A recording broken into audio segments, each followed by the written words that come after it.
requirement of income would be around 15 to 20,000 dirhams. So around $5,000, $6,000 who are non-residents. They don't have a residency. We can finance properties for them. And we can finance properties starting at 60% LTV. When I say LTV, it means percentage of the property value. So let's say a property is worth 1 million, 60% is 600,000. So the bank can finance 600,000 of the property value. This is one product. So what about their salary? Like, does that have an effect if their salary is coming from a company, if they're self-employed? Does that make a difference? we can do both. So we can do both salaried and we can do self-employed if they are outside the country. The minimum requirement of income would be around 15 to 20,000 dirhams. So around $5,000, $6,000. So if he's someone who's making this per month, then we can qualify them pretty quickly. We can also do self-employed. We are actually specialists in self-employed cases. This is one of our specialties.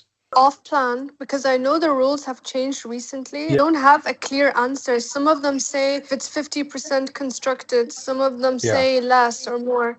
Off-plan financing can do if the project is 50% completed and if the customer has finalized 50% or more of the payments, okay? And it also depends on the developer. It has to be a good developer like Amar, Miras. We can do Dubai Properties, all these very good developers, Shoba. We can also do Benghazi, a couple of projects for them. They can be done off-plan, but the customer needs to finalize 50% of the payment and the construction progress has to also be 50%. The rate will be a little bit higher than the normal mortgage by almost 1% or 1.2%.